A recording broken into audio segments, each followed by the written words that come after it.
If you feel like you've always struggled with having a discussion with somebody and getting to the point without having an argument or with needless quarreling being involved, then I think I have the perfect book for you. And that is Tactics by Gregory Koukl. So I just finished this book. And so what I want to do is I want to go beyond just reading it. And I want to come to you guys today and give a few key takeaways I had of it, give an overall view of it and a review of it, and what I think you guys, whether or not you guys think you guys should read it or not, but if you do, what I think you should aim to take away from it. Obviously, when people read, they should take away what they feel is most important to them from it. But I think that this book is really getting at something very key when it comes to our conversation. So, getting right into it, Tactics written by Greg Koukl. The goal of it is what he has written on the front, which is it's a game plan for discussing your Christian convictions. However, what's interesting is that technically you don't have to be a Christian to read this. In reality, what it's trying to help you do is to develop a form of conversation that's something close to the Socratic method. So it's wanting you to have conversations with people to grow and learn with them and to question their beliefs and question your own beliefs by using questions. So you can do this by how he lays out in the book. He calls it the Columbo method, but it's kind of just a Socratic method, but you do it by asking questions. Asking questions like, what do you mean by that when somebody says something? If somebody says like they struggle to believe in God, well, you can say, what kind of God are you talking about? Or what do you mean by God? What do you mean by you struggle to? Really get at the heart of what they are saying so that you can have a better understanding with them and that hopefully they can grow into a more fruitful dialogue. You can also use to ask questions like, well, how did you reach that conclusion? But it's also important that you can ask that very same question to yourself. If I say that I believe Jesus rose from the dead, I can ask myself, how did I reach that conclusion?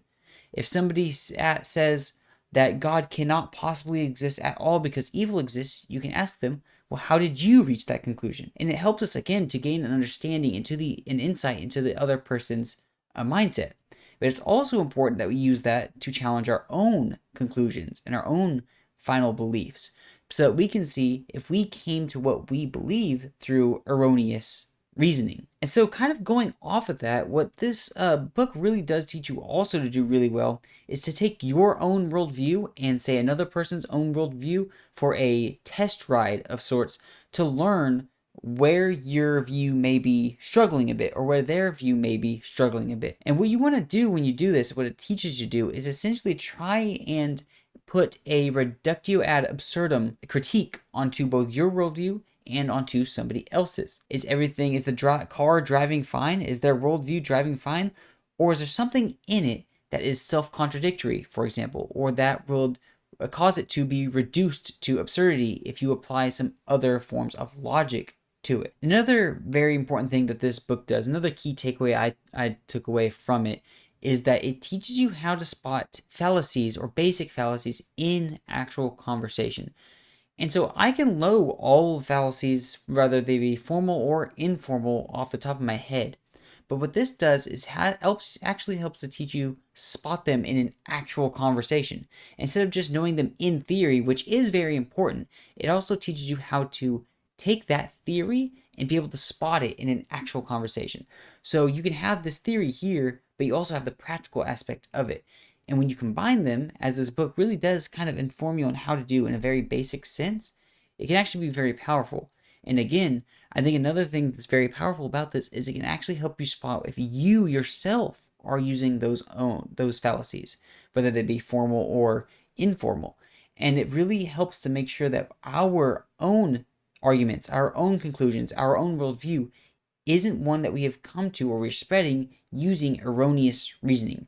And that's actually clear of fallacious reasoning. Of course, we all are going to not be perfect in our reasoning and in our worldview. We're all going to have flaws in what we see.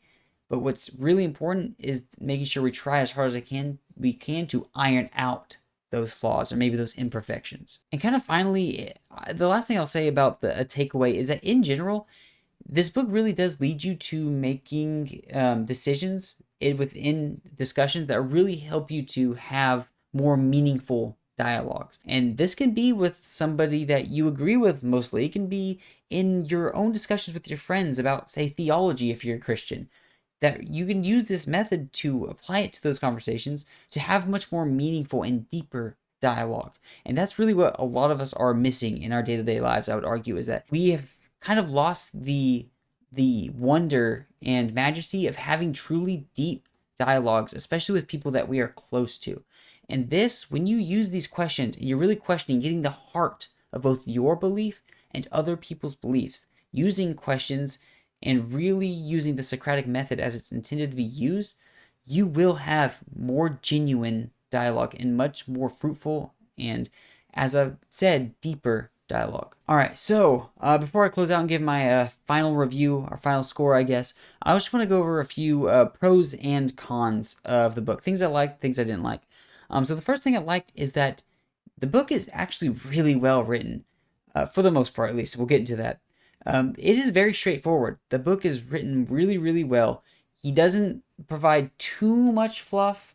It's pretty laid out pretty well. Again, straightforward, and it's really fun to read. It's really engaging. Me specifically, when I was reading this, I found it, for the most part, really hard to put down. I wanted to read more and more and more.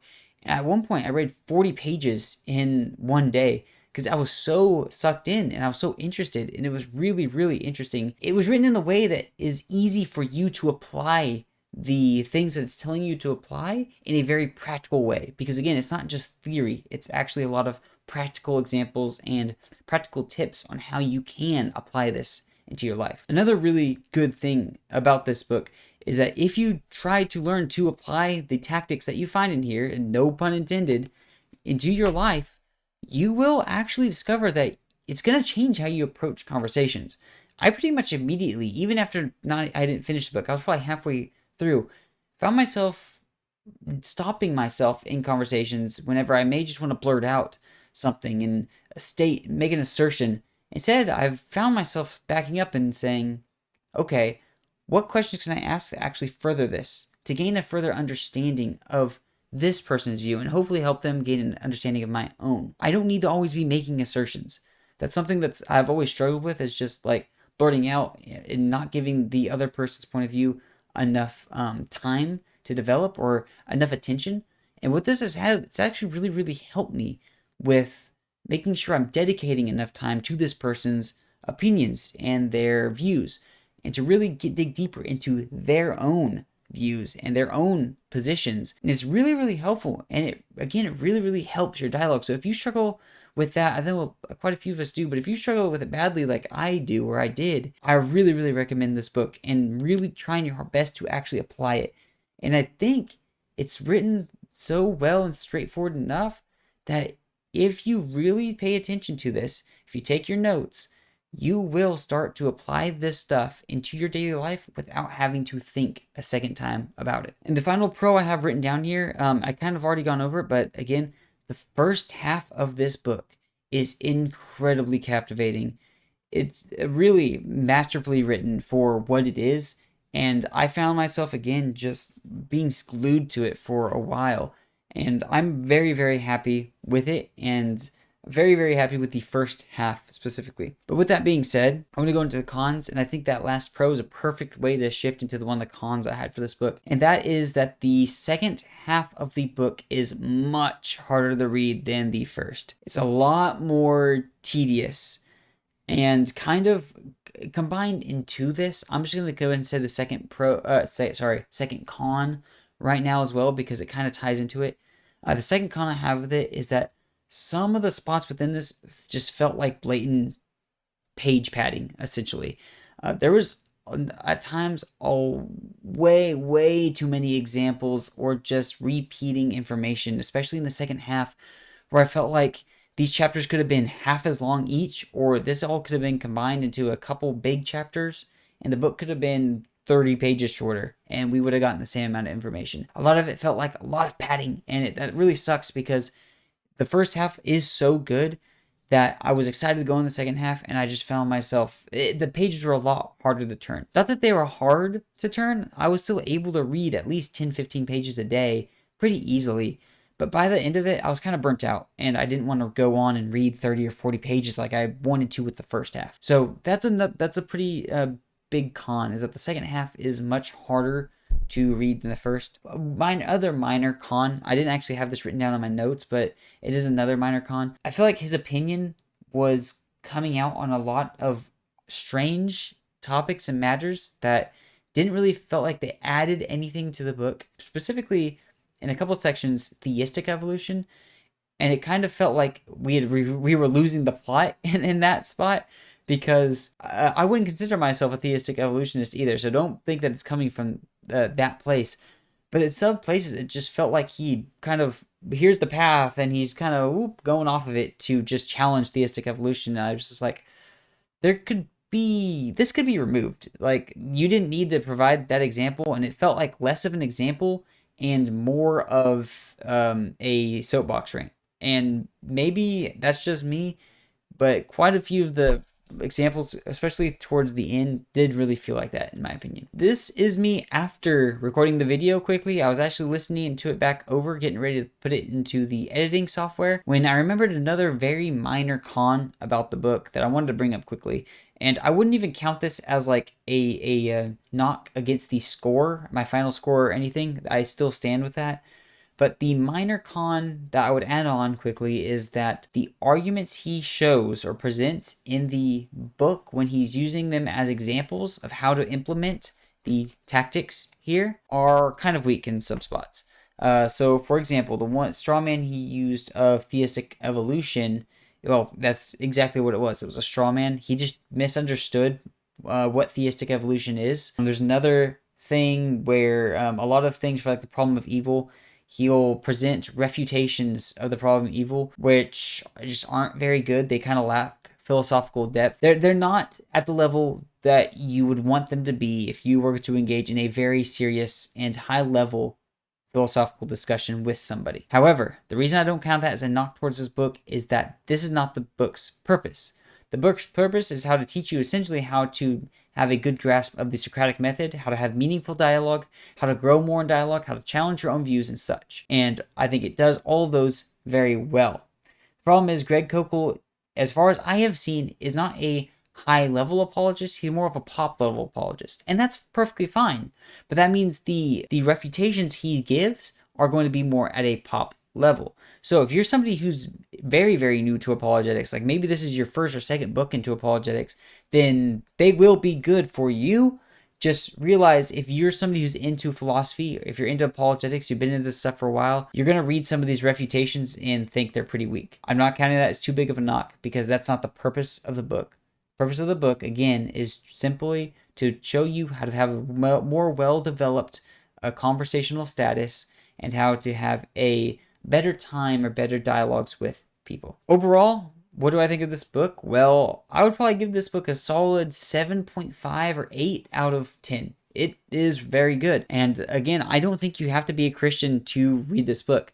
It's going to be a lot harder for you to read this book if you're not a Christian, because it's going to be very much centered around Christianity. The core idea of this book is something that everybody needs to know and everybody should read. And I would be very apt to recommend that everybody go and at least learn the Socratic method. But if you're a Christian, you have to read this book. This is amazing. It may not be on the level of like, oh, if you're a Christian, you've got to read this as something like Mere Christianity is. But this is pretty high up there in my opinion. In today's cultures, one of the things we lack the most, whether or not you're Christian or an atheist, agnostic, whatever it is the ability to have meaningful dialogue without risk of things happening like ad hominems. This truly is a form of dialogue that tries to steer as far away from things like ad hominem, personal attacks, whatever it may be, to instead be on genuine dialogue and truly learning how to steelman somebody else's position, take it for a test ride, ask them questions, dig deeper into their opinions, their thoughts, their ideas, and connect with them as a person instead of trying to just destroy their ideas. You will come away, I guarantee, if you implement this stuff, with more friends through conversation than you will enemies. Anyways, guys, that's all I have for today. I hope you enjoyed. I hope you enjoyed this little book review. If you like this content, feel free to subscribe. We'll be doing a lot more of it in the future. I hope to have more content coming out soon as well. Regardless, thank you guys for watching so much. Please like, comment, subscribe if you would like, and God bless. I'll see you later.